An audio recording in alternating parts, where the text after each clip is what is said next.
उत्तर प्रदेश के मुख्यमंत्री योगी आदित्यनाथ आज कई कार्यक्रमों में शामिल होंगे। इधर बीजेपी अब 2024 को लक्ष्य बनाकर रणनीति तय करने की तैयारी में जुटी हुई है। इसी कड़ी में बीजेपी आज कैडर और आइडियोलॉजी को मजबूत करेगी। बीजेपी का ये काम 25 और 26 अप्रैल से शुरू होगा।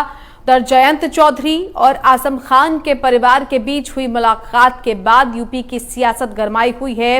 वहीं दूसरी ओर बहुजन समाजवादी पार्टी भी अपने संगठन को मजबूत करने की तैयारी में है, जिसके लिए मायावती हर मंडल पर एक नेता तैनात करेंगे। इधर शिवपाल यादव का राजनीति में अगला कदम क्या होगा, इसको लेकर भी सस्पेंस फिलहाल बरकरार है।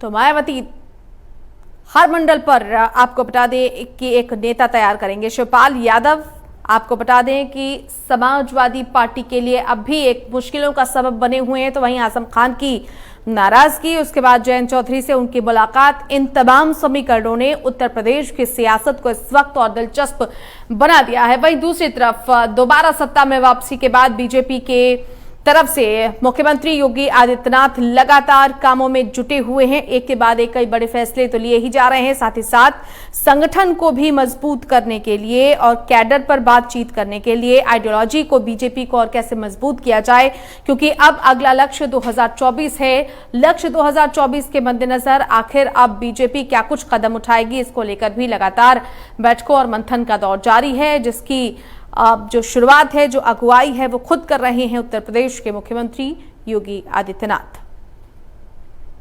विधानसभा चुनाव के बाद लगातार आपको बता दें कि सक्रियता बीजेपी की दिखाई दे रही है। वहीं सरकार भी लगातार एक्टिव मोड में है। हालांकि जिस तरह से अन्य राजनीतिक दलों को शिकस्त मिली, खासतौर पर अगर हम बीएसपी की बात करते हैं, बहुजन समाज पार्टी एक ऐसी पार्टी जो कभी सत्ता में रही, जिसने सत्ता का शीर्ष नेतृत्व का स्वाद चखा। सोशल इंजीनियरिंग का ऐसा जादू एक समय में चला था बीएसपी के कि उसके बाद सारे लोग उस समीकरण को अपनाने में लगे। लेकिन वही बहुजन समाज पार्टी, उसका करिश्मा पिछले कई चुनावों से देखने को नहीं मिल रहा है। यहां तक कि आपको बता दें, बड़े बड़े धुरंधर चेहरे भी चुनाव हार गए। और अब ऐसे में पार्टी को एक बार फिर से मजबूती देने के लिए और लक्ष्य 2024 को भेदने के लिए बहुजन समाज पार्टी की मुखिया मायावती अब एक्टिव मोड में नजर आ रही हैं।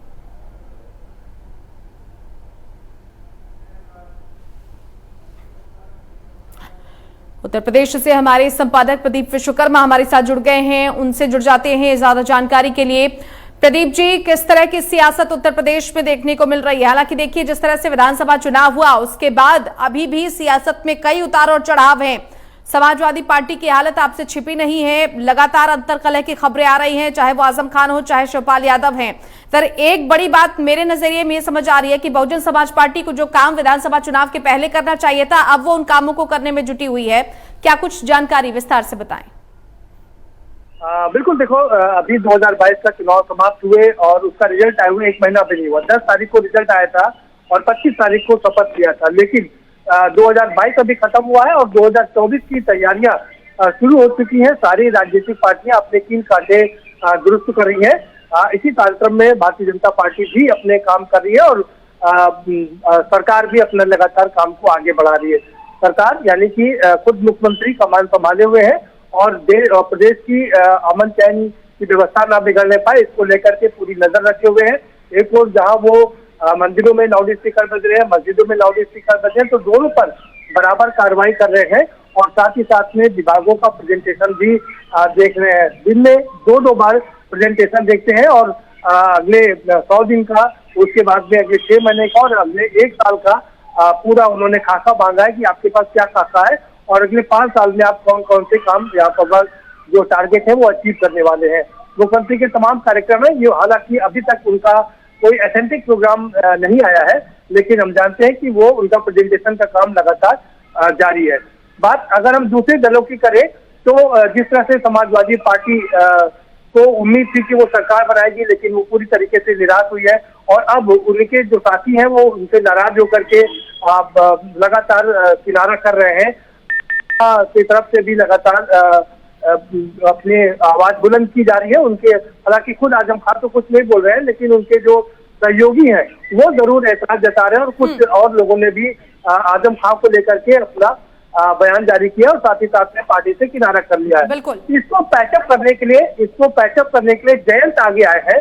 जयंत ने कल आजम खान के परिवार वालों से मुलाकात की थी और शायद उनको समझाने की कोशिश की है कि नहीं, ऐसा नहीं है, और एक बार फिर से वो तालमेल बनाने की वहां पर कोशिश की जा रही है। जी चलिए प्रदीप जी, बहुत शुक्रिया आपका इस तमाम जानकारी के लिए, उत्तर प्रदेश की सियासत की हर खबर को हम तक पहुंचाने के लिए। संपादक प्रदीप विश्वकर्मा हमारे साथ जुड़े थे, विस्तार से जानकारी दी। उत्तर प्रदेश में जिस तरह से सियासत है एक के बाद एक दिलचस्प मोड़ ले रही है। विधानसभा चुनाव के बाद एक तरफ जहां बीजेपी की सरकार एक्टिव मोड में है, मुख्यमंत्री योगी आदित्यनाथ लगातार समीक्षा बैठकें कर रहे हैं, फैसले लिए जा रहे हैं, तो वहीं समाजवादी पार्टी में अभी भी उठापटक जारी है।